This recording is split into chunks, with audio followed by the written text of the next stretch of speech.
La Bible dit dans Psaume chapitre 59 et le verset 1 et 2, au chef des chantres, ne détruis pas, hymne de David, lorsque Saoul envoya cerner la maison pour le faire mourir. Mon Dieu, délivre-moi de mes ennemis, protège-moi contre mes adversaires. Prions. Merci Seigneur pour la parole de Dieu. Que ton nom soit glorifié, que nos yeux soient ouverts pour voir des merveilles, des merveilles de ta vérité. Dans ton nom, je te prie, Jésus. Amen. Encore, David parle des dangers de la vie. Et lui, étant appelé à devenir roi, et c'est lui qu'on voulait tuer. Saoul voulait tuer David. Et Saoul était le roi d'Israël. Il avait l'armée. Et il était lui-même un homme de guerre. Et il a beaucoup tué dans sa vie. Il savait tuer. Et il voulait tuer David. Qu'est-ce que David a fait en face de ça? Il a invoqué le nom de Dieu. Il s'est confié en Dieu. Ça symbolise pour nous la même chose que nous avons. La vie chrétienne, c'est une guerre spirituelle. Il y aura les jours quand on sera attaqué sévèrement. Ça sera dur, difficile, impossible même, si on ne se confie pas dans le Seigneur. Mais il est là. Un verset, il ne faut jamais oublier, 2 versets. Proverbes chapitre 3, versets 5 et 6, il ne faut pas les oublier, il faut les mettre dans votre cœur. Confie-toi dans l'Éternel de tout ton cœur et n'appuie pas sur ta sagesse. Reconnais-le dans toutes tes voies et il aplanira tes sentiers. Voilà, la vie est courte, ça va se terminer. Et c'est dangereuse. Il y a des gens violents dans ce monde, beaucoup quand même.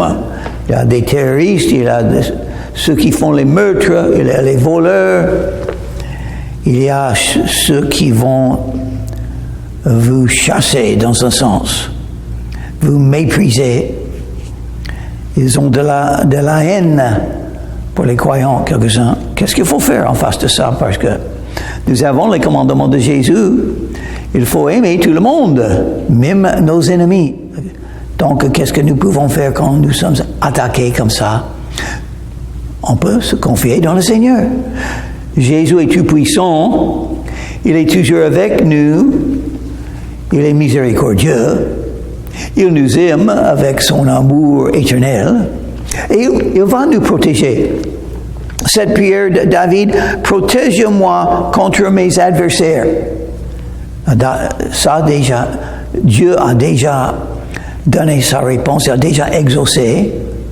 Il protège tous les croyants, si et quand il veut.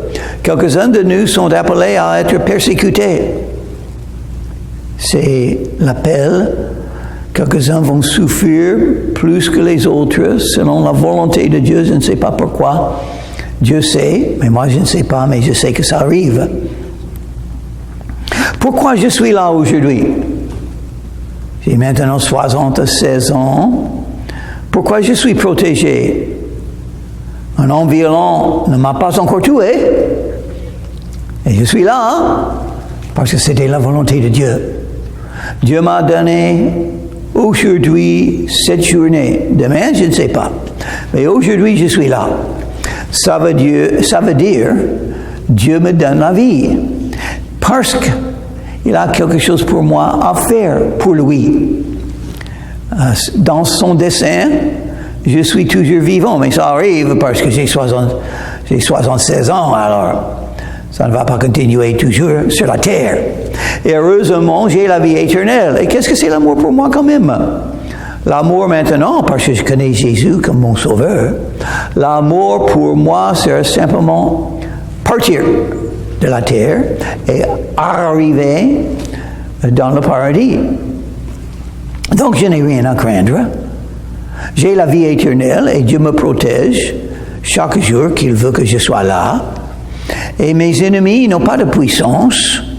Il semble qu'ils ont les puissances quand on pense à des hommes, comment des choses sont faites parmi des hommes. Ils sont riches, ils sont puissants, ils sont des autorités peut-être, mais ils ne peuvent rien faire sans que Dieu dise oui. Dieu décide, Dieu contrôle, surtout pour ma vie. Dieu dirige tous les hommes et leur cœur pour que je puisse avoir dans ma vie exactement ce que Dieu veut me donner. Quelqu'un est contre moi, je peux dire dans ma vie, quelqu'un est contre moi. Donc c'est la volonté de Dieu. Qu'est-ce que je vais faire? Je vais l'aimer, tout ce que je peux. Je vais mettre tout dans les mains de Dieu, comme David a fait. Qu'est-ce qu'il est en train de faire? Il est en train de mettre ses problèmes, ses difficultés, ses dangers, ses détresses dans les mains de Dieu. Et puis, il va voir ce que Dieu décide. C'est la même chose pour nous. Délivre-moi des malfaiteurs et sauve-moi des hommes de sang. Car voici, ils sont aux aguets pour m'ôter la vie. Des hommes violents complotent contre moi, sans que je sois coupable, sans que j'ai péché, ô Éternel. Et en plus, David sait qu'il ne mérite pas cette haine. Il ne mérite pas cette violence. Il ne mérite pas d'être tué par Saoul. C'était injuste. Et heureusement, Dieu est juste. Et Dieu décide. Oui, il y a des mauvaises choses qui peuvent arriver en croyant. Jésus lui-même a été crucifié sur la croix de Calvaire par les malfaiteurs, par les hommes violents. C'était le plus grand de toutes les injustices parce qu'il n'a jamais fait de mal. Moi, j'ai fait beaucoup de mal dans ma vie. Je suis un pécheur comme tout le monde, mais pas Jésus. Jésus était le seul innocent, sans péché. Et il s'est sacrifié pour nous. Malgré mon innocence, il court, il se prépare. Réveille-toi, viens à ma rencontre et regarde. Oh, il regarde. Ça, c'est certain.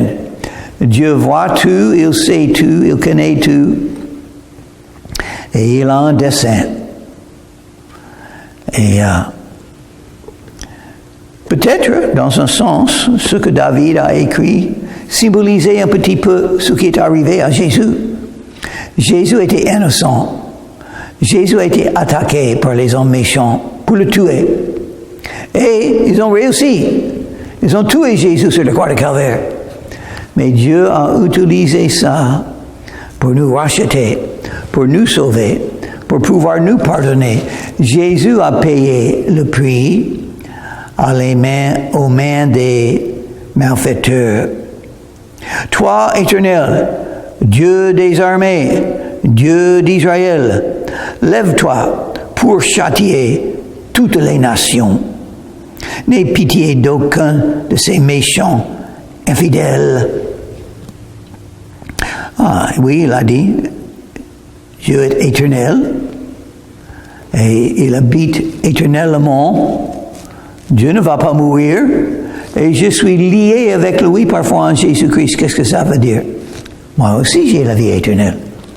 C'est pourquoi Jésus a dit, l'Évangile selon Jean, chapitre 3, il faut naître de nouveau. Il faut naître de nouveau pour avoir la vie éternelle. L'ennemi, c'est le diable. Il ne veut pas que vous soyez sauvés parfois en Jésus. Vous serez détruits si vous ne venez pas à Jésus pour recevoir la vie éternelle, la nouvelle naissance, la naissance spirituelle, le pardon des péchés et tous les bénéfices de devenir un enfant de Dieu. Votre ennemi, c'est le diable. Il veut vous détruire. Pour être sauvé, il faut venir à Jésus et il vous sauvera. Quiconque invoquera le nom du Seigneur sera sauvé. Et qui est le nom du Seigneur? Jésus. Invoquez le nom de Jésus, priez Jésus, demandez le pardon des péchés et le salut. Et il vous le donnera et vous serez sauvés. Il dit, verset 6, le Dieu des armées. Ah oui, Dieu a les moyens de nous protéger. Il est tout puissant. Il y a aussi des millions d'anges qu'il peut envoyer. Donc Dieu n'est pas limité. Et il nous aime. Donc j'ai ça. Dieu est tout puissant et il m'aime. Et il exauce mes prières. Donc je n'ai rien à craindre. Je vais faire ce que David a fait. Je vais me confier dans le Seigneur dans cette situation où je me trouve. Et je vais continuer comme ça. C'est la volonté de Dieu que je souffre. C'est lui qui m'a donné cette vie. C'est lui qui m'a donné cette personne dans ma vie. Qui m'attaque. Qui m'oppose. Qui me bloque. Qui me méprise. Donc, évidemment, c'est la volonté de Dieu. C'est lui qui a mis cette personne dans ma vie. Donc, c'est lui qui doit la prendre. Donc, j'aimerais bien ne pas souffrir comme ça, mais je peux faire ce que David a fait quand même. Je vais invoquer le nom du Seigneur pour changer ça. Oui, non, c'est vrai, je ne mérite pas. Je suis un grand pécheur. Je ne mérite pas d'être heureux. Je ne mérite pas d'avoir quelqu'un à mon côté pour m'encourager, pour prier avec moi, pour m'aider avec l'œuvre que je fais en suivant Jésus. Je ne mérite pas. Je ne mérite rien. Donc, Jésus a beaucoup souffert pour moi sur la croix de Calvaire. Je peux souffrir un petit peu. Qu'est-ce que j'ai à souffrir? En comparaison avec Jésus, mes souffrances sont rien du tout. Donc, je peux les accepter. Je peux attendre les mains de Dieu. Et c'est Dieu qui ferme les portes et qui ouvre les portes. C'est pas moi. Ça, c'est évident. C'est Dieu qui décide. Voici, verset 7. Ils reviennent chaque soir. Ils hurlent comme les chiens. Ils font le tour de la ville. Ils reviennent chaque soir. Chaque soir. C'est pas une souffrance qui a duré 1 heure. C'est pas une souffrance qui a duré plusieurs heures. C'est une souffrance qui est là jour après jour après jour pendant des années. Est-ce que vous pouvez accepter ça? Est-ce que vous pouvez vous confier en Dieu dans une situation comme ça? Oui. Si vous voulez assez, vous pouvez le faire. David l'a fait. Nous ne sommes pas mieux que lui. Ils hurlent comme les chiens.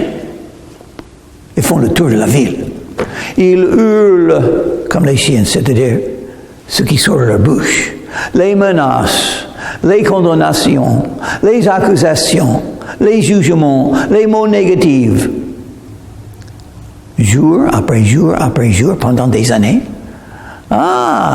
Ça, vous allez voir, c'est une guerre spirituelle. Qu'est-ce que vous avez dans la tête? Il faut oublier ce que les ennemis disent. Il faut se rappeler des promesses de Dieu. C'est un combat. Quelles pensées vont gagner dans votre tête? C'est à vous de décider.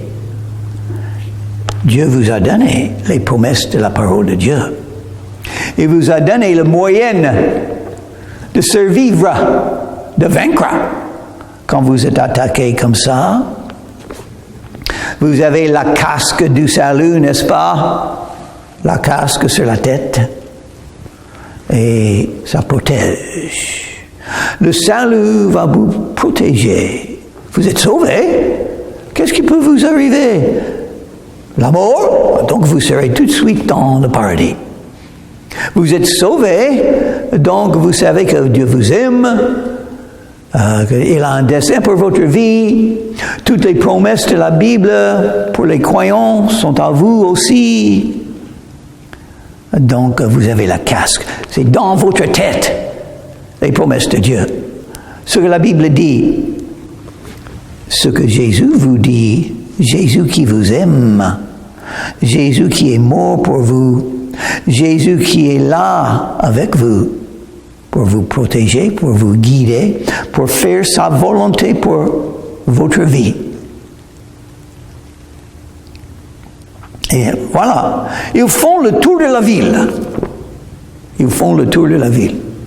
Les méchants, ils continuent, ils sont toujours là, un autre moyen de dire, ils sont toujours là pour vous attaquer, pour être contre vous, pour dire des bêtises, des mots négatifs contre vous. Oui, mais aussi j'ai une ville, j'ai fait le tour de la ville aussi. Je peux faire comme Josué à la ville de Jéricho. Je peux continuer à faire le tour de la ville que Dieu me donne, le tour que Dieu me donne, le chemin que Dieu me donne, et je vais suivre ce chemin. Ces problèmes dans ma vie, c'est le chemin que Dieu m'a donné. Et je vais continuer sur le chemin que Dieu m'a donné. C'est lui qui peut le changer. Et je vais attendre. Un jour, j'entendrai les trompettes. Et Dieu va dire, assez, assez. Peut-être ça sera jusqu'à la fin de ma vie. Et qu'est-ce qu'il dira? Monte ici. Et j'y vais. Mais peut-être avant ça. Peut-être avant ma mort. C'est possible. Hein?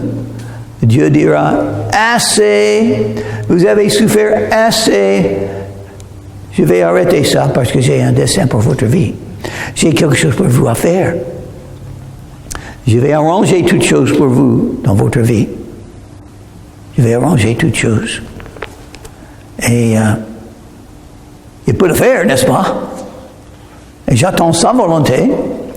Si on ne fait pas aujourd'hui, donc ça veut dire que ce n'est pas sa volonté, parce que c'est ce que je prie. Je prie ce que David a prié. Délivre-moi, Seigneur, de mes ennemis. Aide-moi, Seigneur. Fais quelque chose. Tu peux le faire. Tu es le Dieu éternel. Tu es le Dieu des armées. Tu peux le faire. Et verset 9. Et toi, éternel, tu te ris de... Et c'est facile pour Dieu. C'est facile pour Dieu. Il sourit. Il n'a que des rires quand il voit les méchants. Qu'est-ce qu'ils font? Ils ne font rien du tout. C'est inutile ce que les méchants font. La volonté de Dieu se fera. Dieu va faire sa volonté, il est le Tout-Puissant. Et Dieu fait tout ce qu'il veut. Malgré les êtres humains sont contre lui. Dieu fait tout ce qu'il veut. Et donc, je peux me confier en ça. Et je sais que rien ne va empêcher Dieu. Il rit. Il sourit.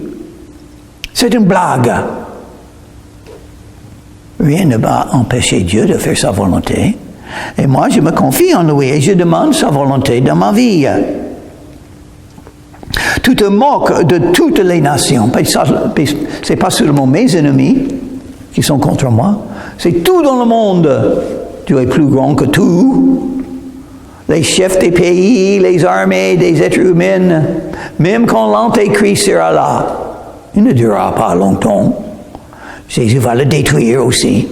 Le jugement vient, ça parle de jugement, le jugement vient. Et quand on va recevoir ce qu'on mérite, sauf les sauvés. Moi, je ne vais pas recevoir ce que je mérite. Moi, je mérite l'enfer. Je mérite les punitions. Mais grâce à Jésus, il a souffert pour moi. Je vais recevoir le pardon, la vie éternelle. Pas la punition que je mérite, ça c'est la miséricorde de Dieu. La miséricorde veut dire, Dieu ne vous punit pas, même quand vous méritez d'être puni. Il ne vous punit pas. Ah, j'aime ça. C'est exactement ce qu'il me faut. Parce que je mérite beaucoup de punitions, mais dans la miséricorde de Jésus, je ne reçois pas du tout la punition. Je ne reçois que les bénédictions. Et une des bénédictions, c'est la volonté de Dieu. Et c'est ce que je cherche et ce que je prie. Et il exauce mes prières. Il me donne des épreuves, des difficultés et des ennemis afin que je puisse suivre Jésus et vivre par la foi. Pas par ce que je vois. Quelle que soit leur force, c'est en toi que j'espère.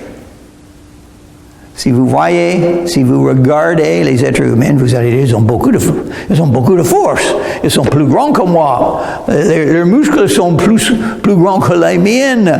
Ils ont de l'argent. Ils ont de l'autorité. Ils ont accès au chef de pays, la marine, le policier. Donc, moi, je ne suis rien du tout parmi ces hommes. Et pas de pouvoir, pas d'autorité humaine. Oui, mais je peux me confier en Dieu comme petit que je suis, faible comme je suis. Je peux me confier en Dieu. Il est tout puissant, il n'est pas faible. Il n'est pas petit, il est le plus grand de tous et le plus fort.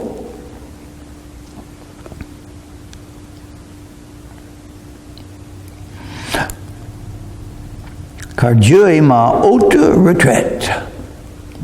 Il est mon refuge. Je peux aller à Dieu et trouver une forteresse.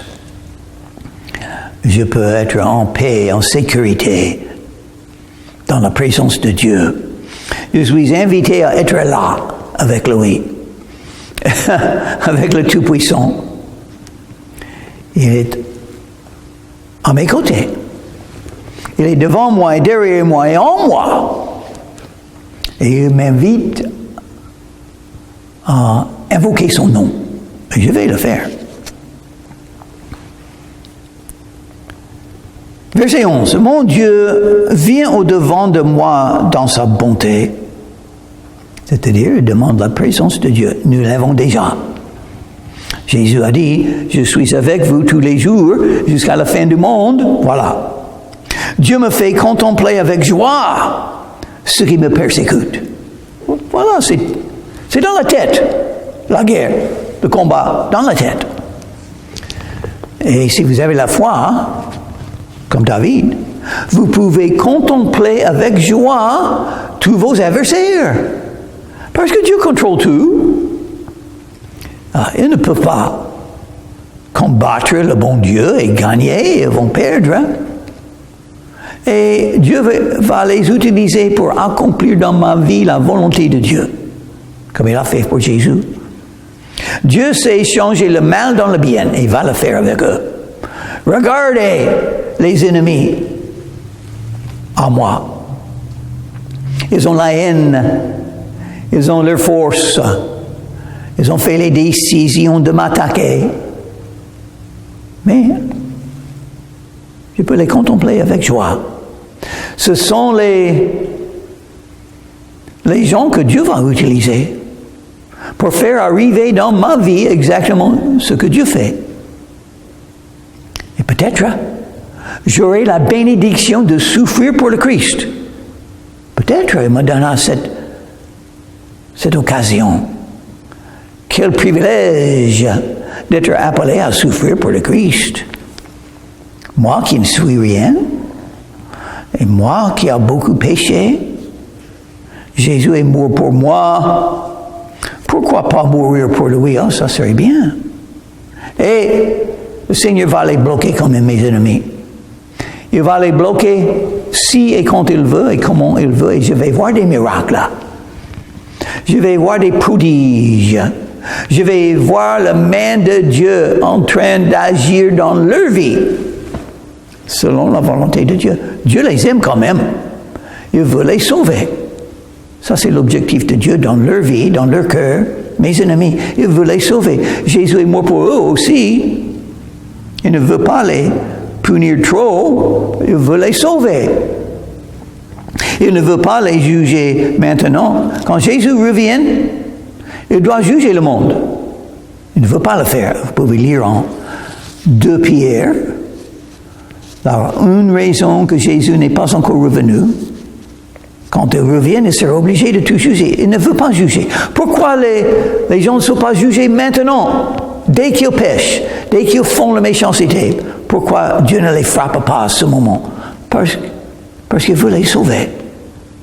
Il ne veut pas les faire mourir à ce moment. Ça va arriver. Il fait ce qu'il veut. Il donne la vie et l'autre la vie. Donc il faut le craindre. Parce que c'est lui qui envoie dans l'enfer. Il faut craindre la main de Dieu, la puissance de Dieu. Il vous aime quand même. Mais il vous a donné une volonté. C'est votre choix. Vous pouvez choisir de venir à Jésus et croire en lui. Vous pouvez choisir de le rejeter et de croire les mensonges des athées. C'est à vous de décider. C'est ce que Dieu vous a donné, et moi. Le choix. Croire en Jésus, c'est un choix.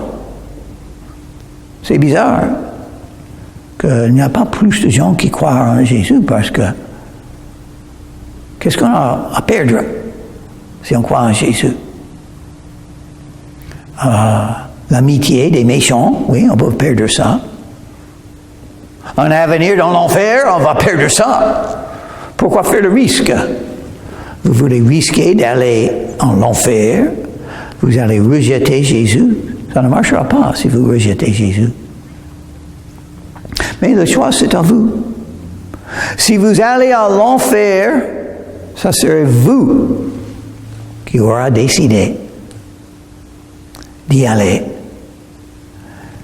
L'Esprit de Dieu vous invite, vous appelle de venir à Jésus pour être pardonné de vos péchés, pour recevoir la vie éternelle, la nouvelle naissance, un avenir dans le paradis. Vous n'avez rien à perdre, sauf votre propre volonté. Ah, c'est ça qui est dur. Vous êtes prêt à dire à Jésus, Seigneur, je veux faire ce que tu veux. Je ferai ta volonté. Si pour te dire ça, tu peux venir à Jésus et recevoir le pardon des péchés. Attention, c'est très important. La Bible dit, Apocalypse chapitre 3 et le verset 20, c'est Jésus qui parle. Et il dit, voici, je me tiens à la porte et je frappe. Si quelqu'un entend ma voix et ouvre la porte, j'entrerai chez lui. Je souperai avec lui et lui avec moi. Donc, Jésus est poli. Il frappe très doucement. Il frappe sur la porte de votre cœur. Mais c'est vous qui devez ouvrir. Si vous laissez fermer, c'est votre choix. Il ne peut pas y entrer parce qu'il est très poli. Il vous a donné le choix. Mais il vous invite. Venez à Jésus pour le pardon des péchés et pour devenir un enfant de Dieu. Prions. Merci Seigneur pour ta parole. Merci pour les victoires que tu as données à David. Aide-nous à nous confier en toi comme ça. Que ta volonté se fasse. Que ton nom soit glorifié. Dans ton nom, je te prie, Jésus. Amen.